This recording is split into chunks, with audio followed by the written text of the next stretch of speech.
In 1991, 11-year-old California girl J.C. Duggard was abducted by convicted sex offender Philip Garrido while waiting for her school bus. Garrido kept J.C. handcuffed in various tents and sheds that he built in his backyard where he would consistently abuse her. 7 months into her captivity, Garrido introduced J.C. to his wife Nancy, who brought the child a stuffed animal and chocolate milk while tearfully apologizing to her, but did nothing to free her. Instead, she helped her husband manipulate the young girl, at one point giving her 2 kittens before later taking them away. JC was eventually forced to bear a daughter at age 14 and another at 17, though she was never allowed to see a doctor. She remained missing for 18 years until a parole officer finally discovered her while investigating Garrido. He was sentenced to 431 years in prison, while his wife received 36 years to life. The state of California eventually awarded the Duggard family $20 million for its mishandling of the case. Morbid Facts, Part 470. In 1960, 12-year-old Howard Doley was given an unnecessary lobotomy because his stepmother wasn't able to handle a normal preteen boy. She took him to several doctors who said Howard was perfectly healthy and blamed his questionable behavior on her bad parenting. That was until Dr. Walter Freeman, the man who popularized the lobotomy, diagnosed him with schizophrenia and offered to scramble his brain. It took Howard decades to recover from the barbaric procedure, spending years of his life in institutions, prisons, as a homeless person, and an alcoholic. Howard eventually earned a college degree and wrote several memoirs about his lobotomy. In 2009, the body of a man with graying hair was found washed up on a beach in Sligo, Ireland. He'd been checked into a nearby hotel under the name Peter Bergman, and his movements were captured on security cameras throughout the town, but aside from this, very little is known about the man. He was found with most of his clothes left behind on the shore, with no wallet, money, or form of ID.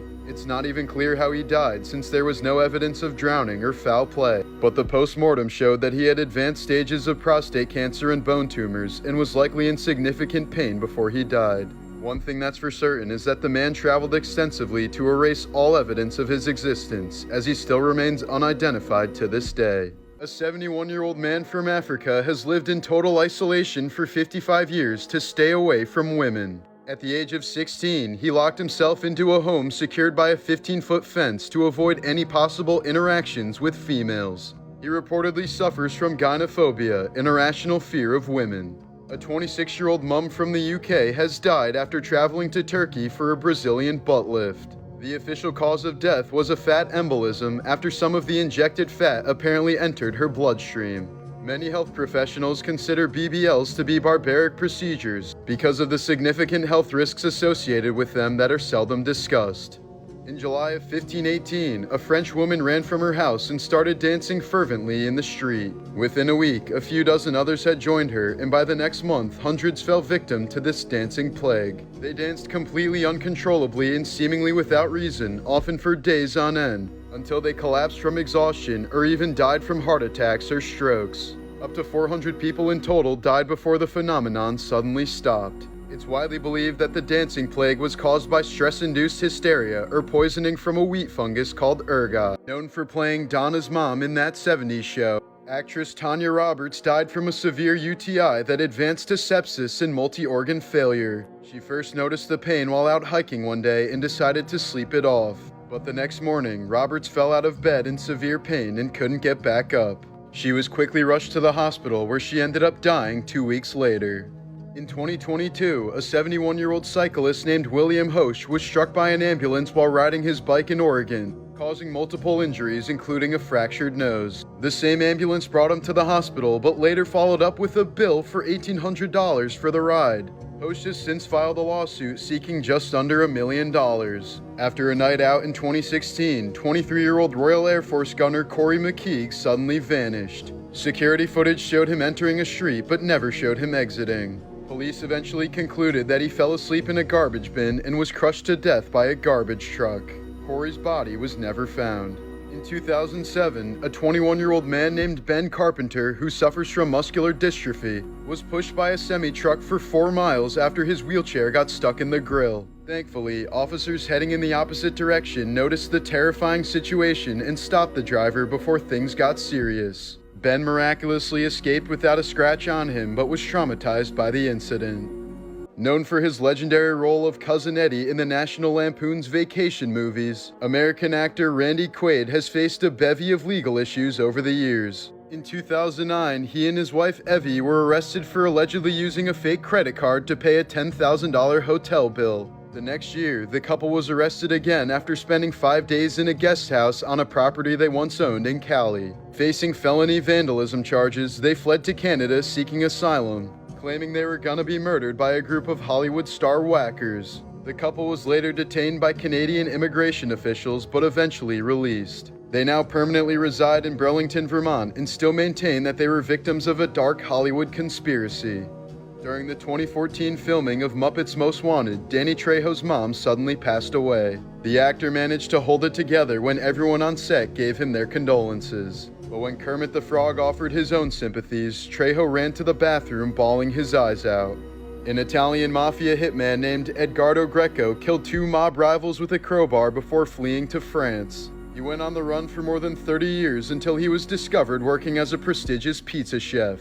Greco's food became so famous thanks to his homemade recipes that he was featured in the local newspaper, resulting in his cover being blown. 2 years ago, 72-year-old Lillian Curtis pulled into a Denny's parking lot in Kentucky when a strong gust of wind suddenly knocked the Denny's sign over. It fell directly onto her car and crushed her, causing her to eventually die from blunt force injuries. In 1989, a Soviet jet fighter pilot mistakenly ejected just after takeoff from Poland. The aircraft continued flying for more than 500 miles on autopilot and ended up all the way in Belgium, only to crash into a house, killing a teenager. Near San Diego in 2022, a man died after crashing his car into a parked vehicle while driving rather slowly. Apparently, the knife he was using to mix protein powder while driving was propelled into his neck by the force of his airbag being deployed.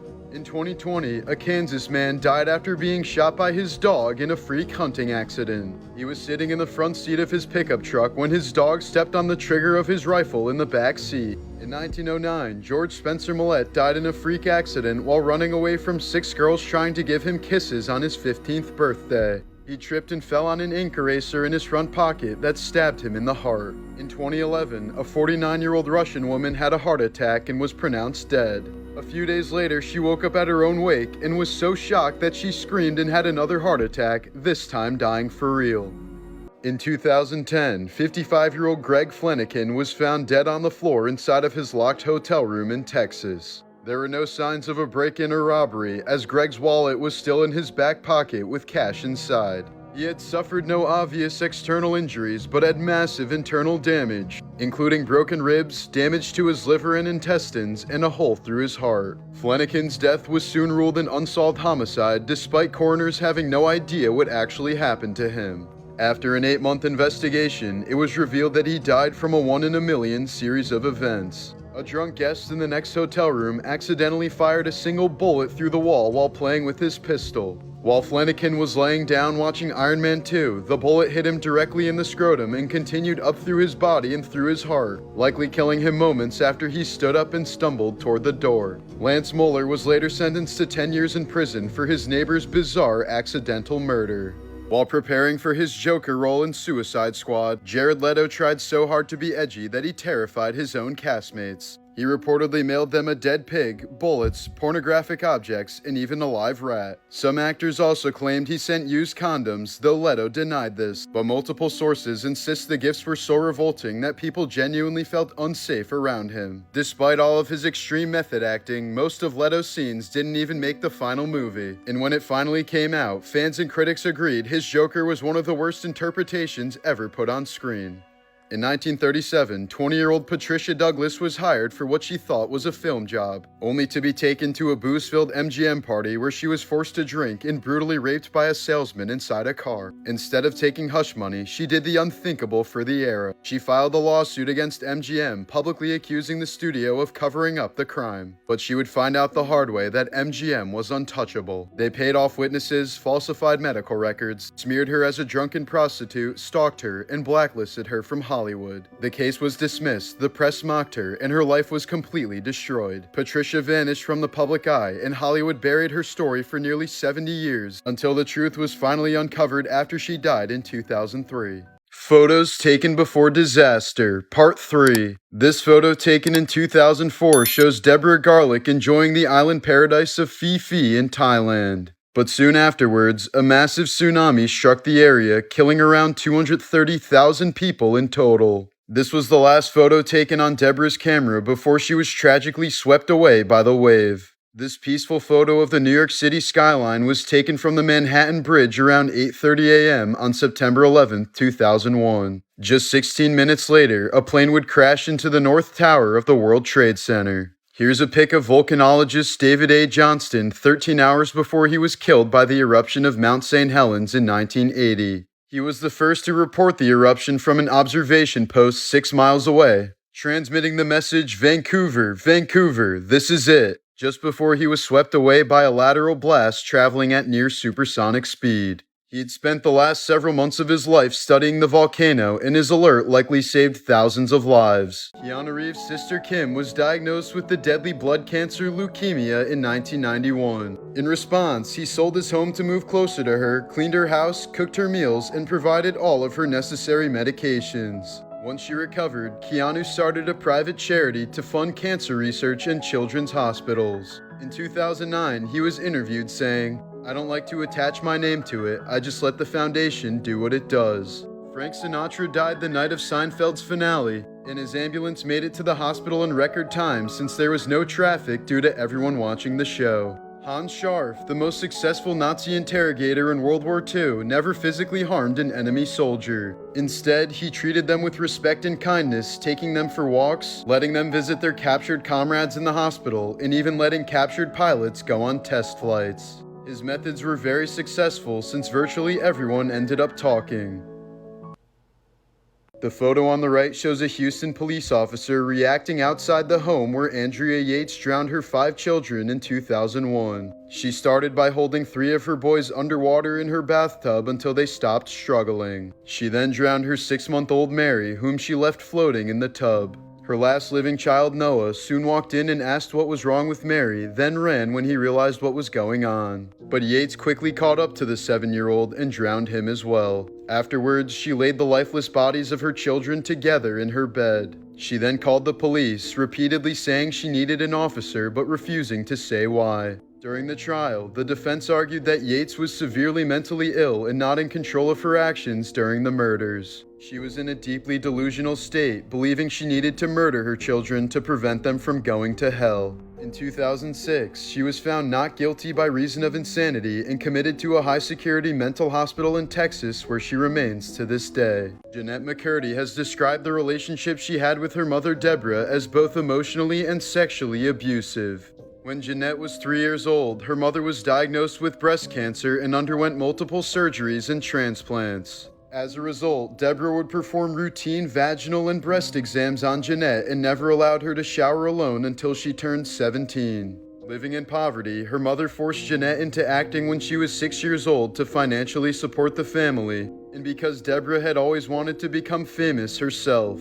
McCurdy says that her mother was obsessed with making her a star and introduced Jeanette to a calorie restriction once she turned 11, leading to various eating disorders that Jeanette still struggles with, including anorexia and bulimia. McCurdy says that she refused to appear in the revival series of iCarly, only because she didn't want to be reminded of her mother's abuse during the original show. Just last year, Jeanette released a book with the title "I'm Glad My Mom Died" 9 years after she passed away from breast cancer. Actress Brittany Murphy and her husband both mysteriously passed away from pneumonia and severe anemia in their home only 5 months apart. Murphy's mom believes both of them were victims of toxic mold. Jonah Hill had to be hospitalized while filming The Wolf of Wall Street after snorting too much fake cocaine. In 2021, an 82-year-old man from Austria had the wrong leg amputated during surgery. The man was told he would still need his other leg amputated as well. The hospital said the incident occurred as a result of a sequence of unfortunate circumstances. Here's a devastating photo of a Colorado police officer distracting a little girl after her dad lost his life in a car accident. Judy Melanik is a medical examiner who identified hundreds of bodies after the 9/11 attacks. most of which were just scraps of flesh or pieces of limbs. She was called in August of 2002 because someone had found a foot bone on top of a skyscraper a quarter-mile away from ground zero. In 1998, Dana Carvey underwent open heart surgery to clear a blocked artery, but the surgeon operated on the wrong blood vessel. After spending 6 months recovering from the life-threatening botch, he won a $7.5 million lawsuit against the hospital and donated all of it to charity. In 2015, an Italian grandma accidentally sent 2 adults and 3 children to the hospital after making them hot cocoa that had expired in 1990. Pearl Jam's song Jeremy was based on the real-life classroom suicide of 15-year-old Texas student Jeremy Wade. He was released from a mental hospital once his parents' insurance money ran out, so he brought a revolver to class and shot himself in front of 30 students. In 2013, a collection of files revealed that the US government lobotomized over 2,000 veterans against their will after World War II. They were lobotomized for reasons such as PTSD, depression, schizophrenia, and homosexuality. In 2018, 16-year-old Kevin Watkins was lagging horribly while attempting to play Xbox in his Georgia family's home. In an effort to improve the speed, he decided to change the Wi-Fi password to prevent others from using it and slowing down the connection while he was gaming. Soon enough, an argument broke out between Kevin and his mom, escalating to a point where his older sister Alexis had to step in to prevent Kevin from physically harming their mother. Tragically, Kevin placed Alexis in a strong chokehold and refused to let go despite his younger brother and mother begging for him to stop. By the time police arrived 15 minutes later, Alexis was no longer moving or responsive, but Kevin still had her in a chokehold. She had been starved of oxygen for a lengthy amount of time, resulting in extreme brain damage. Alexis was quickly rushed to the hospital, but was soon pronounced dead from asphyxiation. Kevin was tried for murder and sentenced to life in prison for the tragic incident. In 2019, Salman Mirza and his ex wanted to hook up, but they didn't have a condom, so they decided to use epoxy glue to seal it instead. His friends later found him unconscious and drove him to the hospital, where he died of multiple organ failures due to the faux condom. In 1982, an Arizona man named David Grundman died while shooting a 26-foot-tall saguaro cactus to try and knock it down. But a 500-pound arm of the cactus fell on him, crushing him to death. In 2001, a man from Utah had been driving a van full of friends on a mountain when his brakes suddenly failed. But rather than trying to save them, he tried to save himself by jumping out of the car to his death, while all of his friends ended up surviving. In 2001, a Florida man was shot dead while testing out a bulletproof potion that he received from a witch doctor. After applying the potion for 2 weeks, he asked a friend to shoot him so that he could finally test it out. Turns out the potion was just cherry Kool-Aid, and the man died instantly. This was the final photo taken of James Gandolfini the night the 51-year-old actor suffered a massive heart attack in his hotel room in Rome, Italy. Hours before his sudden death, he scarfed down a double order of fried king prawns and a huge pile of foie gras, washed down with 2 pina coladas, 4 shots of rum, and a few beers. It would end up being his final meal. This 1998 photo was taken in Omagh, Ireland, just minutes before a bomb placed in the red car exploded. 29 people were killed by the blast, and another 220 were injured. The cameraman of this photo died, but the man and his daughter happened to survive. This security photo shows teacher Dave Sanders guiding students out of the cafeteria during the Columbine High School massacre of 1999. After hearing gunshots from outside the school, Sanders sounded the alarm and saved over 100 students by herding them away from the shooters. Sadly, he was later shot 3 times and ended up being the only teacher killed in the shooting. This photo of Sean and Michael McQuilkin was taken at Sequoia National Park just seconds before they were struck by lightning in 1975. All 3, including their photographer's sister, survived the strike, but younger brother Sean suffered 3rd-degree burns and spent 6 months in a coma. After being unable to overcome the physical and mental toll of the incident, Sean sadly ended up taking his own life in 1989. In this photo, Japanese student Ayano Tokamasu can be seen gazing at Niagara Falls while standing on the fence. But just moments later, she lost her footing and tragically fell to her death. In 2016, a Chinese man named Jia was trying to take some selfies with a walrus at a zoo in China. But after a few picks, the massive walrus unexpectedly attacked Gia, clamping its jaws onto him and playfully dragging him into its pool. In a heroic attempt to save Gia, an experienced zookeeper tried to intervene, but both were tragically killed by the beast. Christopher Lee, the actor who played Saruman in The Lord of the Rings and Count Dooku in Star Wars, was related to Confederate General Robert E. Lee, was a flight lieutenant in the British Royal Air Force and killed multiple Nazis, climbed Mount Vesuvius 3 days before it erupted, tripped over a live bomb and survived, and released a death metal album at the age of 88. During World War II, French weightlifter Charles Rigoleau was jailed after punching a Nazi guard. He then broke out of the cell by bending the bars, allowed other prisoners to escape with him, and then beat the guard who jailed him. Lachman Gurung was a Gurkha soldier during World War II who once threw back 2 enemy grenades from his trench before the third one exploded in his hand. He then single-handedly defended his post for over 4 hours against 200 Japanese enemies, killing 31 soldiers using only his left hand. He ended up surviving and was awarded the Victoria Cross for his actions, the highest and rarest honor in the British Army. In May of 2020, Yukon student Peter Manfredonia was having issues with his motorcycle. When 2 elderly gentlemen approached to help him, Peter pulled out a samurai sword and murdered one man while seriously injuring the other. He then circled around them multiple times with his bike before stealing another man's pickup truck and fleeing to his hometown. That's when he murdered his childhood friend and kidnapped the victim's girlfriend before driving south. Once he reached New Jersey, he fled the car alone and started walking on foot. Manfredonia's actions quickly sparked a massive manhunt that spanned multiple states and garnered national attention. However, it became increasingly difficult to locate the killer since this was during the peak of the pandemic, allowing him to easily conceal his face with a mask. After a week-long search, Peter was finally apprehended in Maryland. He was later diagnosed with multiple mental illnesses that caused him to suddenly snap. He received a 55-year prison sentence for his crimes and then apparently gained 200 pounds while in prison. These are some extinct animal species that scientists plan on bringing back. Benjamin, the last Tasmanian tiger, died in 1936 after being locked outside of its sleeping quarters and freezing to death at the Hobart Zoo. Ever since the species went extinct, an overabundance of their disease-carrying prey has run rampant because its primary predator disappeared, making the thylacine a strong candidate to become one of the first species to de-extinct through cloning. The quagga is a subspecies of the plains zebra that went extinct in 1883 due to excessive hunting. But the Quagga Project seeks to use selective breeding to bring these animals back, with the hope that their reintroduction will eradicate some of the invasive trees throughout South Africa. The dodo bird evolved without any natural predators, but humans eventually took advantage of this and killed them all for food. But in 2007, scientists came across the best preserved dodo sample ever found,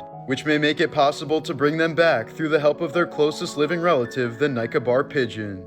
The science of cloning and de-extinction has been possible for decades, but there hasn't been the funding or motivation for it until now. A company called Colossal Biosciences has put together a team of scientists specialized in the field of de-extinction, and the first animal species they plan on reviving is the woolly mammoth. They'll be implanting embryos into Asian elephants using artificial wombs, existing mammoth DNA, and CRISPR technology. The company hopes that reintroducing these animals to the tundras will help make the Arctic colder by packing down the snow and slowing down the melting of the permafrost. They plan on starting with 100 woolly mammoths in a Siberian area called Pleistocene Park, and are hoping that millions of mammoths will end up taking back the Arctic within the next few decades. Colossal is striving to birth the first one by the end of 2024, and the company plans on completing its project by 2027. In 2019, Cambridge University student Alana Cutlin tragically jumped from her airplane while returning home from Madagascar. She reportedly appeared normal while boarding the plane, but just 10 minutes after takeoff, she suddenly unbuckled herself before opening the door of the aircraft and jumping out without hesitation, falling nearly a mile to her death. Her family later stated that she'd experienced panic attacks in the past, and that she might have been suffering from a bad reaction to prescription medication. In 2012, 88-year-old Ilda Maciel died in the hospital after her nurses made a critical error while attempting to feed her. They accidentally injected chicken soup into her veins rather than into her feeding tube. In 2012, 23-year-old gaming addict Chen Rongyu died of a heart attack while playing League of Legends for 23 hours straight in a Taiwanese cafe. It took staff hours to realize he was dead since he fell back in his chair and his arms were still stretched out toward his mouse and keyboard. In 1999, Anna Bogelholm was skiing in Sweden when she suddenly fell through a frozen stream. She was stuck in the ice for 80 minutes until a rescue team was finally able to free her. When Anna was pulled out, she was given CPR and a defibrillator, but the emergency team was certain that she was dead. Anna arrived at the hospital nearly 2 hours later, by which point her body temperature was 56 degrees Fahrenheit. She was connected to an EKG, which showed no signs of life, and she was clinically declared dead. But doctors weren't giving up, as more than 100 medical workers worked in 9-hour shifts to try and revive her. Miraculously, they were able to warm up her blood and achieve a heartbeat, and then proceeded to put her on a ventilator for the next 35 days. Anna eventually woke up paralyzed from the neck down and was initially angry at her friends for saving her life. But within the next few years, she somehow made a full recovery and now works as a radiologist at the same hospital that saved her life.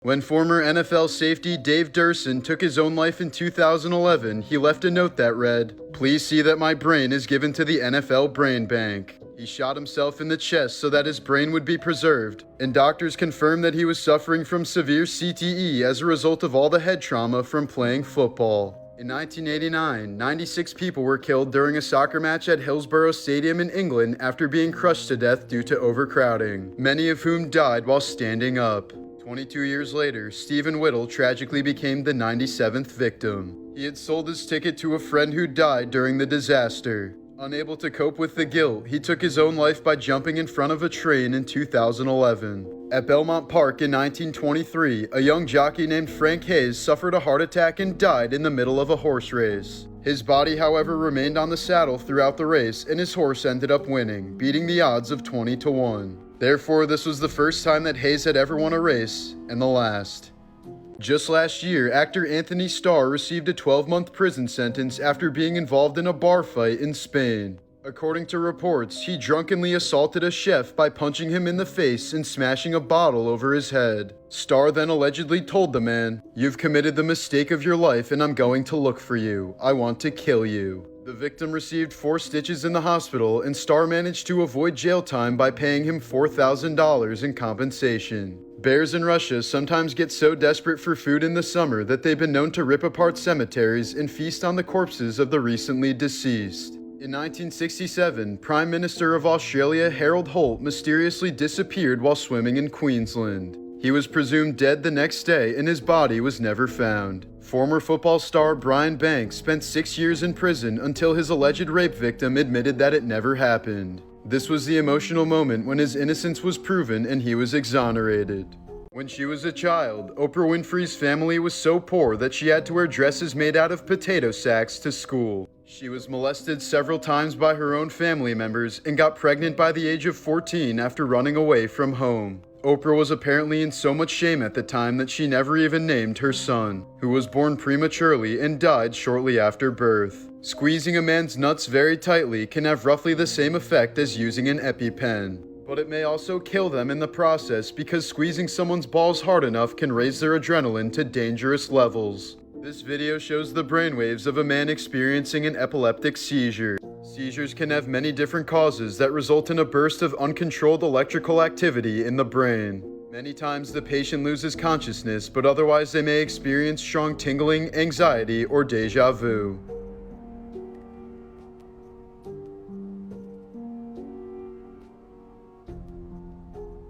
On the morning of October 9th, 2020, 27-year-old Texas woman Taylor Parker was pulled over by a state trooper after driving erratically. She explained that she had just given birth to the baby on her lap, so they were both brought to the hospital. But upon examining her, doctors realized she hadn't actually been pregnant at all, and the true horrors began to unfold. It turned out that Taylor had a hysterectomy when she was younger and therefore couldn't bear children, which her husband threatened to leave her over. In response, Taylor spent 35 weeks completely faking a pregnancy, making herself look pregnant, faking ultrasounds, and even throwing a gender reveal party.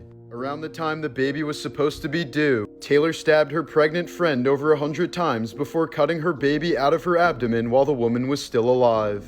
Both the baby and her mother ended up passing away, and Taylor Parker was later sentenced to death for her unspeakable actions. In 2012, a British man bought 5 amateur paintings for a mere $5 at a Las Vegas garage sale. When he decided to reframe one of them, he found a piece of paper behind it that turned out to contain an original sketch by Andy Warhol. His signature was also etched into the back, giving it a value of at least $2 million. In the 1960s, a radio station organized a bonfire to burn a bunch of Beatles records after the band claimed they were more popular than Jesus. The next day, the station's broadcast tower was struck by lightning, damaging their equipment and sending the news director to the hospital. American acrobat Jennifer Bricker was born in 1987 with no legs and was therefore put up for adoption by her parents. From a young age, she always wanted to become a gymnast and completely idolized American Olympian Dominique Moceanu. In a shocking turn of events, when Jennifer turned 16, she discovered that her idol was actually her biological sister.